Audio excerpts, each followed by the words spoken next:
now to the most important part of every show. Today's guests are no strangers. They've been on before. We have Brenda K. Ledford and Carol Taylor, both local writers, local authors. Welcome back, ladies. Thank you. Thank you, Rick. I appreciate y'all coming. I understand y'all have been quite busy since we last spoke. Oh, absolutely. Carol and I, we stay busy with our writing. It's our passion, and we just love to write and to share our work with other people.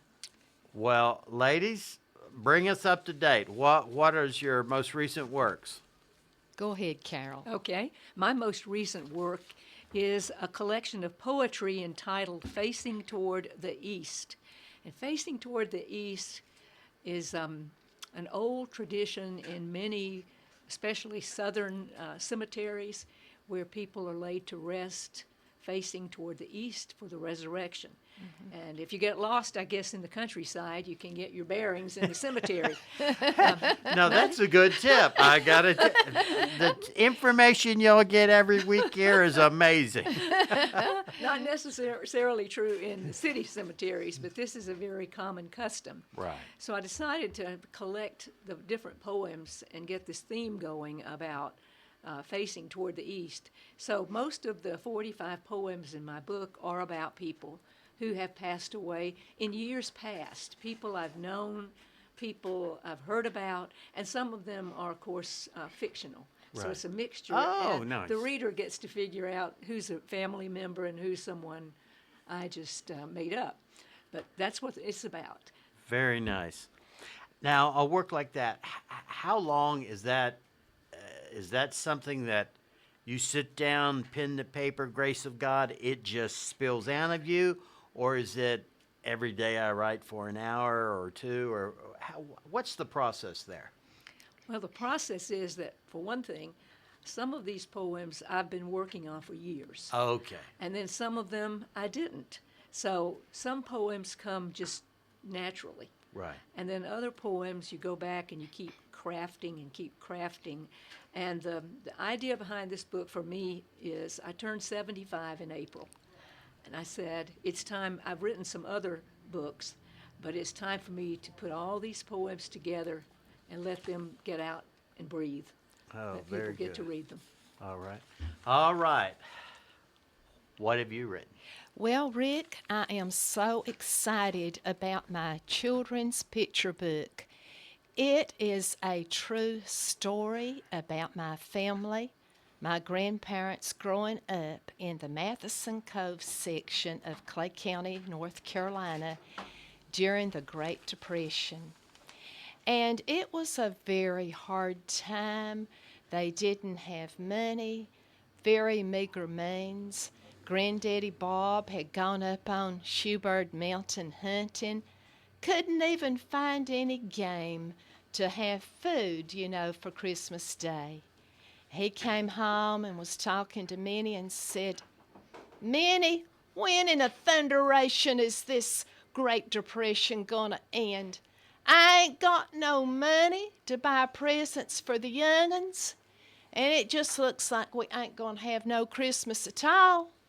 And she said, "Listen, darling, what matters is our love, and don't you fret. God's gonna provide. You just wait and see."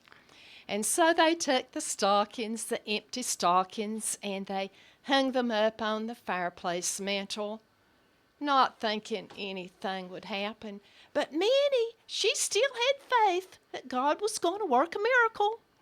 And so on Christmas morning, Minnie and Bob, they heard those young'uns in the living room just a hooping and hollering like everything. Boy, they were having a grand celebration. They went in there in the living room, and they were getting apples and oranges and hazelnuts and all kinds of goodies out of the stockings. And Minnie and Bob said, "Young'uns, what's going on here? Where did you get those goodies?" Well, old Reuben, he was the red-headed fella, and his hair was standing up like a porcupine, and he said, "Well, us boys, we shelled some corn, and we walked through the snow, and went to Ed Murray's little country store, and we traded the corn for all of these goodies. And Granddaddy Bob and Minnie, they were just amazed. It was a miracle how God had provided through those little old young'uns a wonderful Christmas.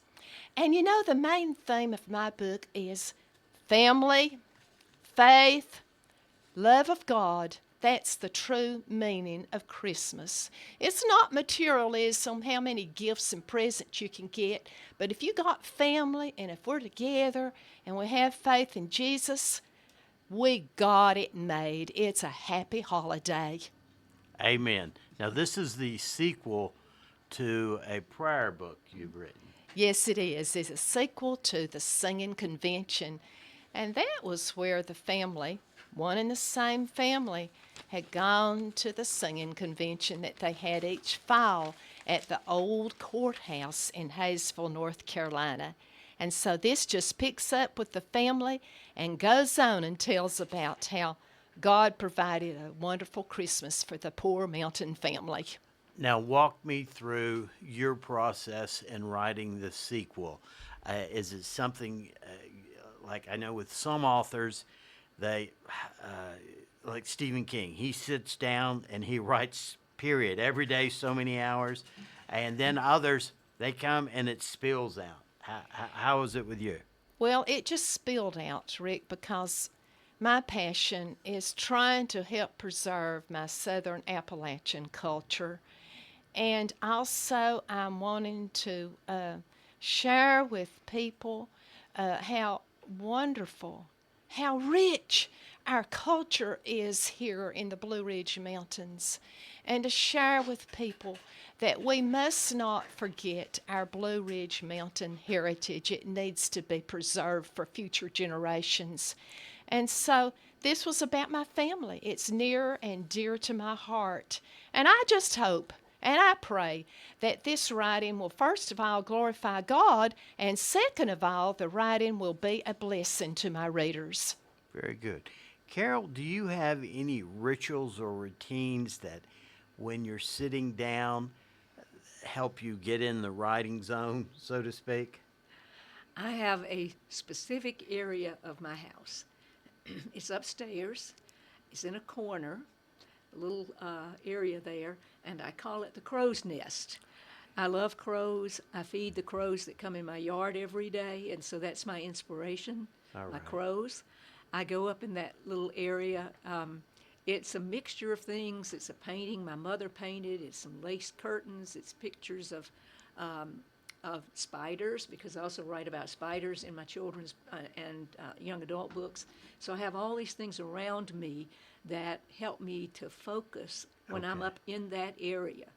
I Okay. do sometimes write downstairs, but mostly that's my writing area. All right. And I am one of those people who probably goes to bed at 2 a.m. just about every time, because my writing time is midnight to 2 a.m. Oh, interesting. Okay. Okay. How about you, Brenda Kay? Well, Rick, I tell you what, I just write when the mood strikes, and I'm like, Carol, I may be up at 2 o'clock in the morning reading and writing.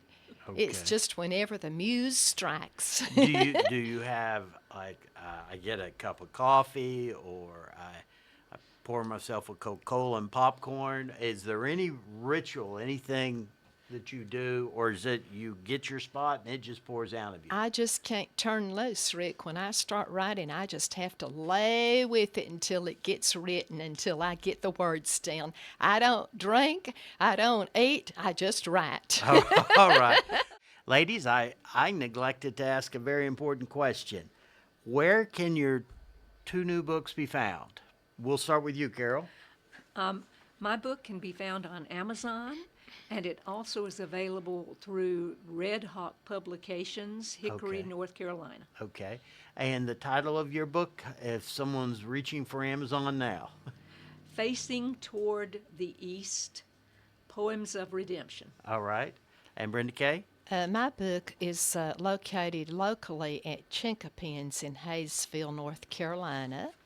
And of course, if you want to order online, you could go to spokenstories.com. And on October the 26th, from 12 until 2, I will have a book signing at Chinkapin's in Hayesville. What advice would y'all give to someone who wants to start writing but doesn't know where to begin? They feel like they've got a story in them. They just don't know how to get it out. What advice would y'all have written quite a bit. What counsel would you give that individual? One good way to get into writing is by keeping a journal. By keeping a journal, you can express your ideas, and then you may come back later and reread and find ideas for a poem or a story. Also, take classes. You may take classes online, or we have North Carolina Writers Network that gives workshops. And the local community colleges, they have creative writing classes.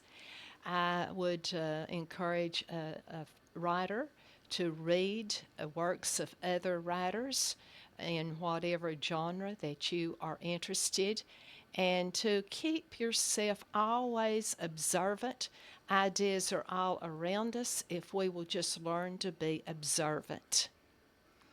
I come at this from being a former high school teacher. What did you teach? Well, I taught French, but also, Oui. but I also taught English and creative writing Oh, and okay. journalism. Very good. Very so good. I had a lot of writing background Sure. there. But I think for me, when I was in high school, I chose a teacher that I trusted to read my poetry. Oh, very That good. made such an impression on me that, and I'm sure it was not great poetry, but she read it and praised me for doing it. And I tried to do that with my students when I was working with them and teaching creative writing. Yes, you can do this. Let's try this. And so for young writers, the ones who are certainly in high school, find that teacher mentor that you trust. Write your poetry, write your short stories. If you're in high school, get involved in literary magazine writing or journalism, do the newspaper, learn how to write. When you get into college, take creative writing classes. And then when you get out, as Brenda said, find around you people who have groups of writers. And I have to give a plug to North Carolina Writers Network. We're in the western section of North Carolina, and we have our own little sort of group over here. And when I moved up here, when we retired, I just happened to discover this writing group at the Clay County Festival on the Square. And I joined, and it's a supportive group of writers up here that mentor. It's meant the world to me. I would never have written this book until I moved up here because of the people here. You mentioned something that some of these stories were years in the making. How do you keep track of your ideas? Do you use a notebook, digital tools, or how do you track that? Well, when I first started out, we didn't have too many computers, and I didn't have a computer either. So I just had a little notebook, and I would write submissions, the date it was submitted, and if it was accepted, glory hallelujah, have a little shouting spree and put down in my journal, accepted. But now I keep it online, on my website, and I keep it online, my submissions, and when it's accepted or maybe rejected, I've started doing it by computer now, keeping my records. How about you, Carol? I try to do that, and mostly I do that, but there are stacks around the house with one line. And I go, A thought, I'm thought. I'm saving this thought, and it will be used somewhere, but I never, ever throw away a thought. It will go somewhere. And I even was with a writer one time who said she kept her ideas in baggies. Well, that's interesting. I'm the baggy approach to writing. There's a book in that. What are some common mistakes that maybe a young author needs to avoid? One thing is, don't second guess yourself. When you start writing, just sit down and just write. Stream of conscience. Yes, and don't go back and start editing as you're writing, because if you do, that'll cause you to have writer's block. Right. Just let the words spill out on the paper and just write, write, write. You may even want to have a timer and time yourself maybe for 10 minutes, just straight writing. And then after you write the rough draft, put it aside for a day or so and let it chill out. And then get it back out and look over it and then start the editing process. Don't second guess yourself. You can make yourself just have a terrible writer's block if you start trying to second guess yourself when you're doing the original draft. Ditto? Ditto for me, because if you start writing and you immediately begin to edit, first of all, you'll lose your ideas. Right. They'll go out the window. Sure. Get everything down. You can always go back and redo and rearrange, and that's the beauty for me. A lot of writers write longhand. I write on a computer, and now I can cut and paste and move things around, and it makes it a lot easier to keep my ideas organized. How, if someone's listening and they would like to be an author, real quick, I just got the 1 minute sign. How can an aspiring writer get involved in our local writing community? Well, just come to our meetings. When's your meetings? Well, one that we have that's really great they're all great, but the one we have, Coffee with the Poets and Writers, is open to the public. It's at Moss Memorial Library. Okay. It's the second Wednesday, I believe, at 10:30. Open to the public, and they can come and just listen. Very good. Ladies, I thank you so much for coming back on. I look forward to your future writings. Thank Please you. call me. Thank you. Thank you very for much, having us Rick. here today. And folks, as always, thanks for listening.